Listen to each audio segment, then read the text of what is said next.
എന്നാ താമസിക്കണ്ടെന്ന് പറയൂ ഗീതോട്. രാഹുകാലത്തിന് മുമ്പ് ഇറങ്ങണം. മാത്രമല്ല ട്രെയിനിന്റെ കാര്യം വിശ്വസിക്കാനും പറ്റില്ല. ചിലപ്പോ നേരത്തെ വരും, അല്ലെങ്കിൽ എത്ര കാത്തിരുന്നാലും വരൂല്ല. പ്രസവത്തിനാണെങ്കിലും അവളോട് ഇന്ന് പോവാന്ന് പറയുമ്പോ മനസ്സിന് വല്ലാത്ത വിഷമം. മാത്രമല്ല ദൂരവും കൂടുതലല്ലേ. ഇന്നത്തെ കാലത്ത് ദൂരം ഒരു പ്രശ്നമാണോ? ഹേ, നിങ്ങൾക്ക് അവളെ കാണണം തോന്നുമ്പോ എപ്പോ വേണമെങ്കിലും വരാലോ അങ്ങോട്ട്. അതല്ലേ ഞാൻ ആലോചിക്കുന്നേ. പ്രസവം ഇവിടെ ആക്കിയാൽ എന്താ? അവിടെ ഗീതയുടെ കാര്യത്തിൽ കുറവൊന്നും ഉണ്ടാവില്ലെന്നറിയാം. ഇവിടെ ആകുമ്പോ സ്ഥിരമായിട്ട് നോക്കുന്ന ഡോക്ടറുണ്ട്, പിന്നെ ഞങ്ങളെല്ലാം ഉണ്ട്. എന്ന് വെച്ച് നാട്ടുനടപ്പ് നടത്തണ്ടാന്നാണോ? അവളുടെ അച്ഛനെ മരിച്ചിട്ടുള്ളൂ, അമ്മയുണ്ട്, അമ്മാവനായിട്ട് ഞാനും ഉണ്ട്. ഒരു പ്രസവം നോക്കാനുള്ള ശേഷിയും ഇപ്പൊ ഞങ്ങൾക്കുണ്ട്. അയ്യോ, അതല്ല പറഞ്ഞത്. അത് തന്നെയാ പറഞ്ഞത്. കല്യാണം കഴിഞ്ഞ പിന്നെ ഒരു 10 ദിവസം അവളെ വീട്ടിൽ നിർത്തിയിട്ടില്ല. ഇപ്പോഴെങ്കിലും അതിന് സാധിച്ചില്ലെങ്കിലേ നാട്ടുകാർ ഞങ്ങളെ കളിയാക്കും. അവളുടെ അമ്മയാണ് ഇവിടെ കാത്തു നിൽക്കുക. ആരോഗ്യം ഉണ്ടായിരുന്നേ അവളോട് വന്നേനെ കേട്ട്. ഇക്കാര്യം ഞാൻ അവിടെ ചെന്ന് പറഞ്ഞ അയ്യോ. ഞാൻ വരുന്നേ. അച്ഛനത്തിന് ആവശ്യമില്ല ടെൻഷൻ ഉണ്ടാക്കുന്നേ. അങ്ങനെ അല്ലെങ്കിലേ ചൂടനാ. ഇനി ഇതുകൂടെ വഴക്കാവും. ആദ്യ പ്രസവം എന്നൊക്കെ വെച്ചാൽ പെൺവീട്ടുകാരുടെ അവകാശമാണ്. മാത്രമല്ല നിനക്ക് ഇപ്പൊ എന്താ ചെലവെന്നറിയോ? ഗീതേ, പെട്ടെന്ന് റെഡിയാവോ, ഞാൻ പോയി വണ്ടി വിളിച്ചിട്ട് വരാം. അമ്മ അധികം പണിയൊന്നും എടുക്കരുത്. പിന്നെ അലക്കാനുള്ള തുണിയൊക്കെ ആ കാർത്തിയാനെ വിളിപ്പിച്ചിട്ട് അവളെ കൊണ്ട് അലക്കിച്ചാ മതി. അതൊക്കെ ഞാൻ നോക്കിക്കോളാം. മോള് ദേഹം അനങ്ങാതെ സൂക്ഷിക്കണം. ദേഹം അനങ്ങണമെന്നാ ഡോക്ടർ പറഞ്ഞിരിക്കുന്നത്. ആ ഡോക്ടർ അങ്ങനെയൊക്കെ പറയും. മോളതൊന്നും കേക്കണ്ട. ശരി. ഇന്ദു, പ്രേമനോട് വഴക്കിടരുത്. അവനെ ആള് പാവാ. ഞാൻ വരുമ്പോഴേക്ക് നീ പുതിയ വിശേഷങ്ങളൊക്കെ പറയണം. ആ ഗോപു, ഇത്തവണ പരീക്ഷാഫലം വരുമ്പോ ഇവരൊക്കെ ഞെട്ടണം. അല്ലെങ്കിലും എന്റെ പരീക്ഷ ഫലം അറിയുമ്പോ ഇവരൊക്കെ ഞെട്ടാറുള്ളതല്ലേ? അങ്ങനെയല്ല, ക്ലാസ് വാങ്ങിക്കാൻ ശ്രമിക്കണം. ശ്രമിച്ചാ ഗോപുവിന് പറ്റും. പറ്റും.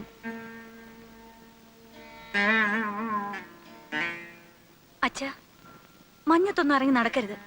പിന്നെ സ്വാമിമുറിയിൽ രാസനാഥ് പൊടി വാങ്ങി വെച്ചിട്ടുണ്ട്. കുളി കഴിഞ്ഞാൽ ഉടനെ അത് തലേ തിരുമണം. മൂക്കിലൊഴിക്കുന്ന തുള്ളി മരുന്നിന്റെ കാര്യം ഞാൻ ഇന്ദുവിനോട് പറഞ്ഞിട്ടുണ്ട്. ഇന്ദു, ആ മരുന്നിന്റെ കാര്യം മറക്കല്ലേ. മോള് സമയമാകുന്നതിന് മുമ്പ് തന്നെ നഴ്സിംഗ് ഹോമിൽ അഡ്മിറ്റ് ആകണം. വേദന തോന്നുമ്പോൾ കൊണ്ടുപോകാൻ പെട്ടെന്ന് ആരും ഉണ്ടായെന്ന് വരില്ല.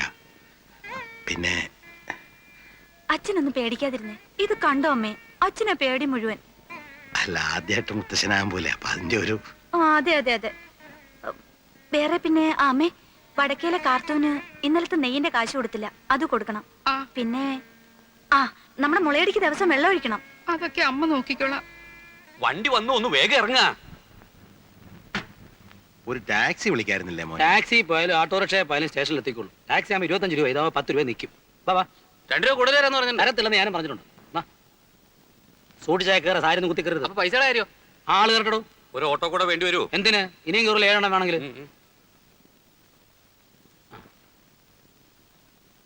അമ്മേ ഭഗവതി.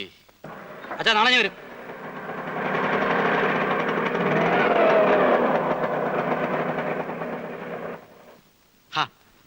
രമേ, ഇതൊക്കെ എല്ലാ കുടുംബങ്ങളും ഉണ്ടാകുന്നതല്ലേ? കുറച്ചൊക്കെ നമ്മൾ കണ്ടില്ലാന്ന് വെക്കണം. ഇത്ര നാളെ ഞാൻ കണ്ടില്ലെന്ന് വെച്ചു. എനിക്കിവിടെ ഉറക്കൊന്ന് ചിരിക്കാൻ പാടില്ല, പുറത്താരോട് മിണ്ടാൻ പാടില്ല.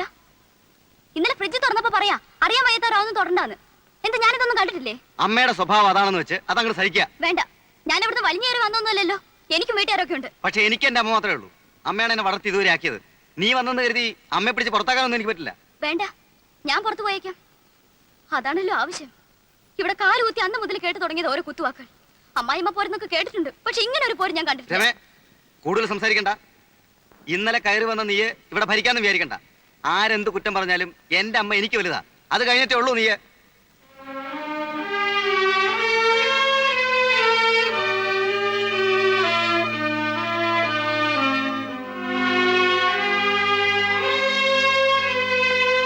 രാജാവ് പറഞ്ഞു, ധർമ്മിഷ്ഠൻ മുനിരാജാവിനാൽ ശപിക്കപ്പെട്ടതെന്തിന്?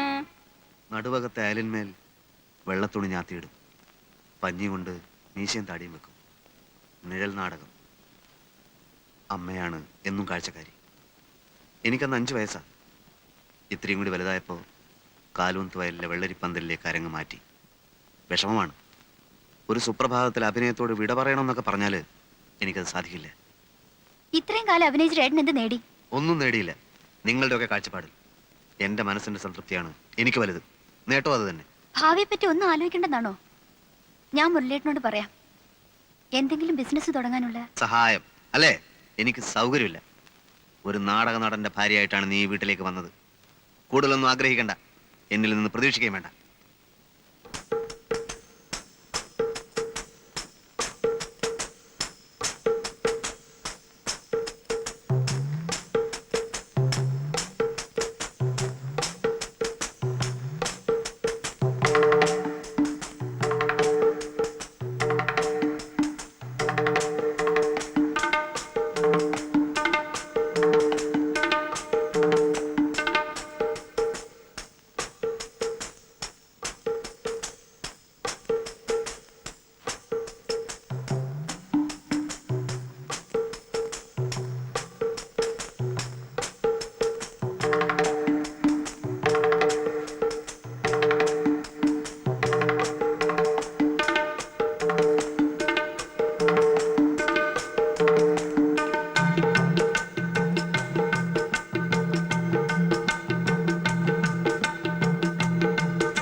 ഇന്ദു ഇന്ദു അവിടെ നിൽക്കാൻ. ഇന്ദു ഇന്ദു ദാ പ്രേമനോട് വഴക്കിട്ട് പോന്നു. ഒന്ന് വിളിച്ചേ. ഇന്ദു ഇവിടെ ഇതൊക്കെ യുവതലമുറയുടെ പ്രശ്നങ്ങളാ, നമ്മൾ ഇടപെടണ്ട. ശ്ശോ, എന്നാ ഈ അകത്ത് ഒരു ചായ എടുക്ക്. ചെല്ല്.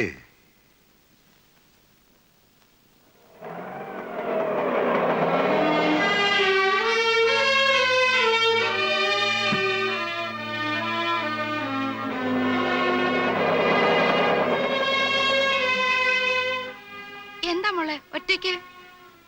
അങ്ങനെ തോറ്റു കൊടുക്കാനൊന്നും എന്നെ കിട്ടില്ല. ഞാനങ്ങോട്ട് വലിഞ്ഞേറി ചെന്നൊന്നല്ലോ. എന്നെ എന്റെ വീട്ടുകാരും കൊച്ചാക്കാൻ ആ തള്ളയുടെ ഭാവം. അതിന് വേറെ ആളെ നോക്കണം. ഞാൻ പറഞ്ഞു ചോദിക്കാൻ പറയുന്നത് എനിക്കും ആളുണ്ട്, കയറി കിടക്കാൻ സ്ഥലമുണ്ടെന്ന്. അമ്മയ്ക്ക് മോനും വരച്ച വരയിൽ നിർത്താൻ എന്നെ പോലുള്ള പെമ്പിള്ളേരെ ഇന്നത്തെ കാലത്ത് കിട്ടില്ല. ആരും അന്വേഷിച്ചു വന്നാ പറഞ്ഞേക്ക്.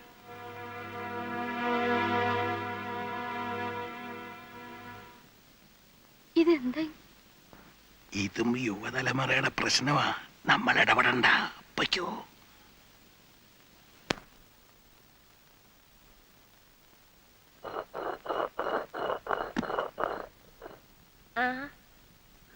എന്താ മോളെ പെട്ടെന്ന് ഇങ്ങനെ?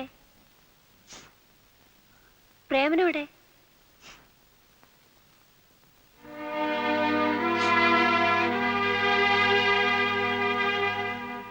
എന്താ ഇവിടെ വഴക്കിട്ട് വന്നിരിക്കുകയാണോ? ആ വീട്ടിൽ എന്റെ ആവശ്യമില്ലെന്ന് തോന്നി. എന്ത് പ്രശ്നമുണ്ടെങ്കിലും പ്രേമനോട് പറഞ്ഞാ പോരെ? പ്രശ്നം തന്നെ പ്രേമേട്ടനാണെങ്കിലോ? അപ്പൊ പിന്നെ ഉത്തരവാദപ്പെട്ട മറ്റുള്ളവരോട് പറയണം. അതുകൊണ്ട് എങ്ങോട്ട് പോന്ന്? അയ്യോ, അതിന് ഇങ്ങോട്ടാണോ പോരേണ്ടത്? കല്യാണം കഴിഞ്ഞാൽ ഭർത്താവിന്റെ വീടാണ് പെൺകുട്ടികളുടെ വീട്. ഭർത്താവിന്റെ അച്ഛനും അമ്മയും കഴിഞ്ഞ് മറ്റുള്ളവർക്ക് സ്ഥാനമുള്ളൂ. എന്തെങ്കിലും ഉണ്ടെങ്കിൽ അവരോടാണ് പറയേണ്ടത്, അവരെയാണ് അനുസരിക്കേണ്ടത്. അപ്പൊ കല്യാണം കഴിച്ച് അയച്ചു കഴിഞ്ഞാൽ നിങ്ങളുടെ എല്ലാ കടമയും തീർന്നോ?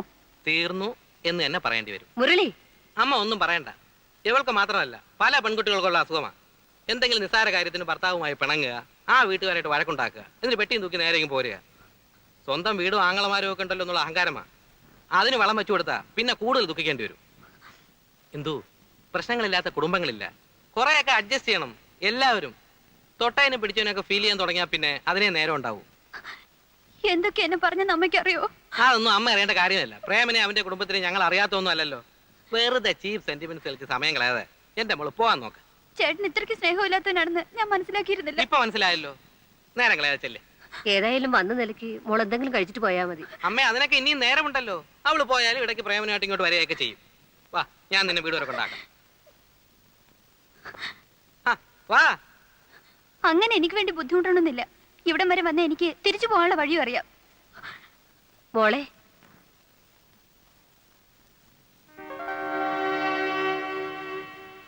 പ്രേമനോ? ഞാൻ ഇവളെ അങ്ങോട്ട് അയക്കാൻ തുടങ്ങിയായിരുന്നു. ഇനിയിപ്പോ നിങ്ങൾ ഒന്നിച്ചു പോയിക്കോ. അമ്മേ, ദേ ഇത്രേ ഉള്ളു കാര്യം.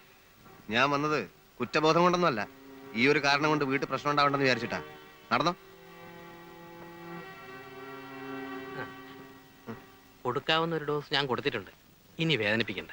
പെട്ടെന്ന് എന്തെങ്കിലുമൊക്കെ വിളിച്ച് പറയുന്നേ ഉള്ളൂ. അവള് പാവാ. ശരി, എന്നാ അങ്ങനെ ആട്ടെ. അവൾക്ക് വല്ലാത്ത വിഷമായിട്ടുണ്ടാവും. കൂടുതൽ വിഷമങ്ങൾ ഉണ്ടാവാതിരിക്കാൻ ഈ ഒരു വിഷമം നല്ലതാണ്. മോളെ, ഇനി അമ്മ ഒരു കാര്യം പറയട്ടെ. എന്തായാലും കഴിഞ്ഞതൊക്കെ കഴിഞ്ഞു. കുറച്ചൊക്കെ നമ്മൾ ക്ഷമിച്ചേ പറ്റൂ. അവർക്കും വിഷമം തോന്നുന്നുണ്ടാവും. അതുകൊണ്ട് നാളെ രാവിലെ തന്നെ മോള് തിരിച്ചു പോണം. വേണമെങ്കിൽ അമ്മ കൊണ്ടുപോയാക്കാം. വേണ്ട വേണ്ട, പിന്നെ എനിക്ക് അവിടെ ഒരു വാക്കും മിണ്ടാൻ പറ്റില്ല. അവരെന്ത് പറഞ്ഞാലും ഞാൻ കേട്ടോളുന്ന അവരുടെ ധാരണ. അതൊന്ന് മാറട്ടെ. പ്രേമേട്ടൻ ഇന്ദുവിനെ വിളിച്ചോണ്ട് വന്നില്ലേ, അതുപോലെ ശിവൻചേട്ടൻ വരട്ടെ എന്നെ കൊണ്ടുപോവാൻ. പെൺകുട്ടികൾക്ക് ഇത്ര വാശി പാടില്ല. വേറെ ആരും അല്ലല്ലോ, നിന്റെ ഭർത്താവും അവന്റെ അമ്മയല്ലേ. അമ്മേ, പണ്ടത്തെ അമ്മായിയമ്മ പോരൊക്കെ ഇന്നത്തെ പെൺകുട്ടികളുടെ അടുത്ത് കാണിച്ചത് നടക്കുവോ? നിന്നെ പോലെ വാശി ശിവനും കാണുമല്ലോ. അവൻ വന്നില്ലെങ്കിലോ? വന്നില്ലെങ്കിൽ ഞാൻ ഇവിടെ തന്നെ താമസിക്കും. അതിനാരും പേടിക്കണ്ടല്ലോ.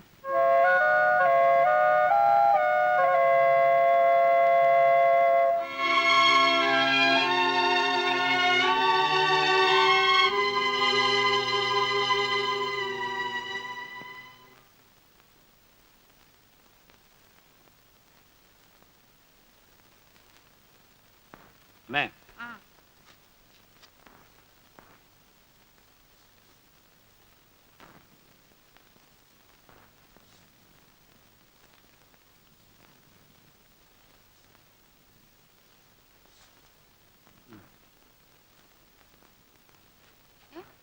ഇത് 500 രൂപയല്ലേ ഉള്ളൂ?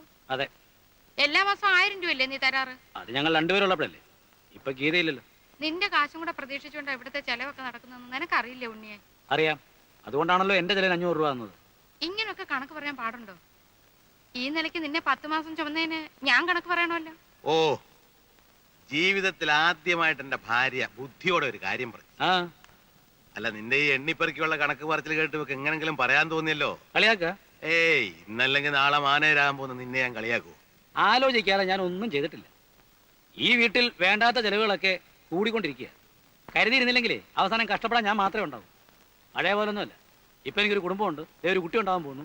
അതെന്താ മനസ്സിലാക്കാത്തേ? പറയുന്ന കേട്ടാത്തൊന്നും നിനക്ക് മാത്രമേ കുട്ടികളും കുടുംബമൊക്കെ ഉള്ളെന്ന്. എടാ, നീ അടക്കം 4 പേരുടെ അച്ഛനാ ഞാൻ. വരുമാനം കുറവായിരുന്നപ്പോഴും അന്തസ്സായിട്ട് തന്നെ നിങ്ങളെയൊക്കെ ഞാൻ വളർത്തിയത്. ആ, അന്നച്ഛനെ ഞങ്ങളെ മാത്രം നോക്കിയാൽ മതി. ഇവിടെ ഇപ്പം അതാണോ സ്ഥിതി? ഇല്ലാത്ത കാശുണ്ടാക്കി ഒരുത്തിയെ കല്യാണം കഴിപ്പിച്ചയച്ചു. ആ ബാധ്യത സഹിക്കാം. ഒരു നിസ്സാര കാര്യത്തിന് വഴക്കുണ്ടാക്കി ദേണ്ട വന്നിരിക്കുന്നു. സൽക്കരിക്കാൻ നിങ്ങൾ പറയുന്ന ആൾക്കാർ. എന്റെ കാര്യം ആലോചിച്ച് ആരും വിഷമിക്കണ്ട. ആർക്കും ഒരു ഭാരമായിട്ട് ഒരു നിമിഷം പോലും ഞാൻ ഇവിടെ നിൽക്കില്ല. അറിയാൻ വേണ്ടി നീ തന്റെ കാര്യമാണെന്ന് അറിയാം. എന്ത് ചെയ്യാനും നീ മടിക്കില്ല. ഉണ്ണി, നീ ഒന്നും മിണ്ടാണ്ടിരിക്കൂ. അപ്പുറത്തും ഇപ്പുറത്തൊക്കെ ആൾക്കാരുള്ളതാ. ഞാനൊന്നുറക്കെ സംസാരിച്ചാൽ നിങ്ങൾ കുറച്ചിലാണല്ലേ. ഇവിടെ വന്നു കയറി ഒരുത്തി പെട്ടിയും തൂക്കി ഈ പടി കടന്നാണല്ലോ പുറത്തേക്ക് പോയത്. അപ്പൊ നിങ്ങൾ കുറച്ചിലുണ്ടായില്ല. ഉണ്ണി, രമയെ പറ്റി നിനക്ക് പറയാം. അവള് നിന്റെ പെങ്ങളാ. പക്ഷെ നിന്റെ അനിയന്റെ ഭാര്യയെ കുറിച്ച് പറയാൻ നിനക്ക് അവകാശമില്ല. അതും അവനോട് ഇല്ലാത്തപ്പോ. ആ, അവൻ എന്നേക്കാൾ യോഗ്യനാണ്. 1800 രൂപ ശമ്പളം വാങ്ങിക്കുന്ന ഞാനോ മാസാമാസം 500 രൂപ തികച്ച് കയ്യിൽ വാങ്ങിക്കാത്ത പ്രേമനോ വലുത്? 1800 രൂപ ശമ്പളം വാങ്ങുന്ന നീ വീട്ടിൽ അവന് 500 രൂപ തരുന്നു. അതും കണക്ക് പറഞ്ഞുകൊണ്ട്. മാസം 500 രൂപ തികച്ച് കൈ മേടിക്കാത്ത പ്രേമൻ കിട്ടുന്ന മുഴുവൻ തരുന്നു. രണ്ടും തമ്മിൽ വ്യത്യാസമുണ്ട് മോനെ. എന്റെ നോട്ടത്തിൽ അവൻ തന്നെയാണ് വലുത്. നിന്നെ ഞാൻ വളർത്തി പഠിപ്പിച്ച് ഈ നിലയിലാക്കിയത് എന്റെ തെറ്റ്. പഠിപ്പിച്ച് വലുതാക്കിയ കാര്യമൊന്നും പറയണ്ട. ഞാൻ കഷ്ടപ്പെട്ട് പഠിച്ചതുകൊണ്ട് ഡിഗ്രി എടുത്തു. ഉണ്ടല്ലോ 2 എണ്ണം വേറെ. ഒരുത്തൻ നാടകം കളിച്ച് നടക്കുന്നു, ഇനി ഒരുത്തൻ 10ാം ക്ലാസ്സിൽ വർഷങ്ങളായിട്ട് കുത്തുന്നു. കടന്നോ? മതി, നിർത്ത്. നീ മിടുക്കൻ. നീ 1000-ന് വരെ 500 രൂപ അവൻ 10ാം ക്ലാസ് കിടക്കുവോ? പ്രേമന് വരുമാനം കൂടുവോ? പിണങ്ങി വന്ന് നിന്റെ പെങ്ങൾ തിരിച്ചു പോവോ? വേണ്ട. നിന്റെ സഹായം ഇല്ലെങ്കിൽ നിനക്കും കൂടെ ചോറ് തരാൻ നിന്നെ കൊണ്ട് കഴിയും. ഡേ, ആ രൂപ അങ്ങ് തിരിച്ചു കൊടുത്തേ.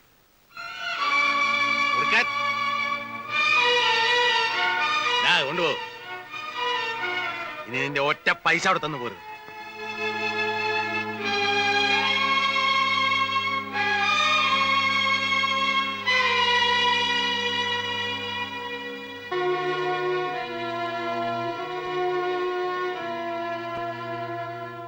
എന്റെ പൈസ നിങ്ങൾക്ക് ആവശ്യമില്ല അല്ലേ? ഇല്ല. എന്നാൽ ഇത് മാത്രം പോരാ. വേറെ ഒരുപാട് കാശ് ഞാൻ ഈ വീട്ടിലേക്ക് ചെലവാക്കിയിട്ടുണ്ട്. അതെല്ലാം എനിക്ക് കിട്ടണം.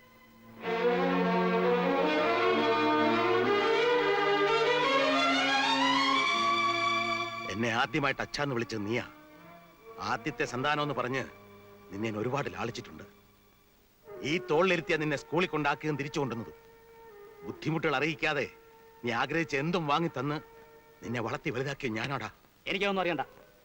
ബികോം ഡിഗ്രി ആയിട്ട് അലഞ്ഞു നടക്കുമ്പോൾ നിനക്കൊരു ജോലി വാങ്ങി തരാൻ വേണ്ടി ഞാൻ മുട്ടാത്ത വാതിലുകളില്ല. എത്ര പേരുടെ കൈയും കാലും പിടിച്ചാണ് നിനക്ക് ഈ ജോലി വാങ്ങി തന്നെ അറിയാവോടാ? എനിക്കൊന്നും അറിയണ്ടെന്ന് പറഞ്ഞില്ലേ? നിനക്കൊന്നും അറിയണ്ടല്ലേടാ. വേണ്ട. എങ്കിൽ ഇങ്ങനെ ഒരു മകനെ എനിക്ക് ആവശ്യമില്ല. ഇറങ്ങിപ്പോടാ.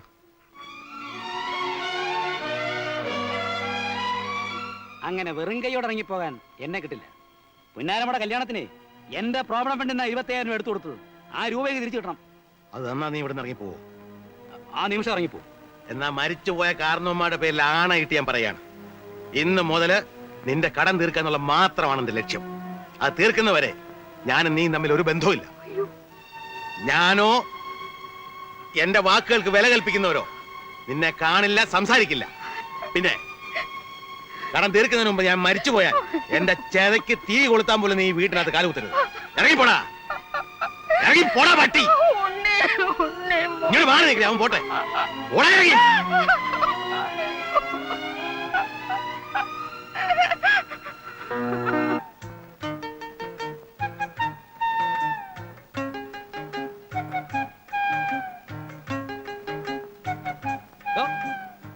എന്റെ വീട്ടിലേക്ക് ഞാൻ വാങ്ങിച്ച സാധനങ്ങൾ താനെന്തിനാ അങ്ങോട്ട് കൊണ്ടുപോകുന്നു? ഇതല്ലേ സാറിന്റെ വീട്? ഇതല്ലേ സാറിന്റെ വീടെന്ന്? ആ ആയിരുന്നു, ഇപ്പൊ അല്ല. അടോ.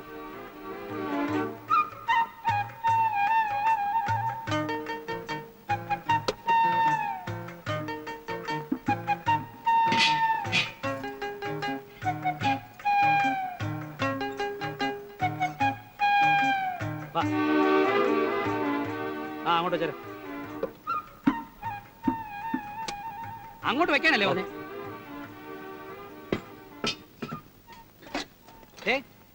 വലിയ മെടുക്കനൊന്നും വേണ്ട കേട്ടോ. ഒരിക്കലും ഒരു തീരുമാനം എടുത്താൽ അത് ഉറച്ചു നിൽക്കുന്നവനായി ഉണ്ണി. രോഗപരിചയം കുറച്ച് കുറവാണെങ്കിൽ. എന്താ സാർ ഇങ്ങനെയൊക്കെ പറയുന്നത്? എന്താ ഇവിടെ കാര്യം പറയാനും പാടില്ലേ? മനസ്സിലൊന്ന് വെച്ചുകൊണ്ട് പുറമേക്ക് മറ്റൊന്ന് പറയാൻ ഞാൻ പഠിച്ചിട്ടില്ല. തോന്നിയത് തോന്നിയ പോലെ പറയും, ആരോടായാലും. എന്താ നോക്കി പേടിപ്പിക്കുന്നേ? അങ്ങനൊന്നും പേടിക്കുന്നവനല്ല ഞാൻ. മര്യാദയെങ്കിൽ മര്യാദ, അല്ലെങ്കിൽ ഞാനും പെസക. മനസ്സിലായോ? ഇല്ല. ആ എനിക്ക് മനസ്സിലാകുകയല്ല. അതിപ്പോ എത്രയായി? 10 രൂപ.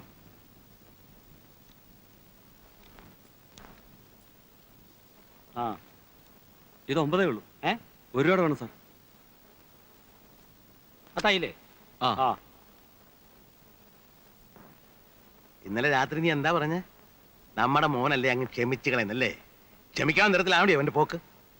പുകഞ്ഞ കൊള്ളി പുറത്ത്, അത്ര കണക്കാക്കൂ ഞാൻ. അയ്യോ നിങ്ങളൊന്നും മിണ്ടല്ലേ. ഇല്ലടി, എന്റെ നാവടക്കാൻ നീ എല്ലാ ദൈവം തമ്പുരാൻ വിചാരിച്ചാൽ നടക്കില്ല. പ്രായം ഇത്രയായി. ഇനിയേ എന്നെ തിരുത്തി എന്നാക്കൊന്നും ആരും വിചാരിക്കണ്ട. മനസ്സിലായോടി?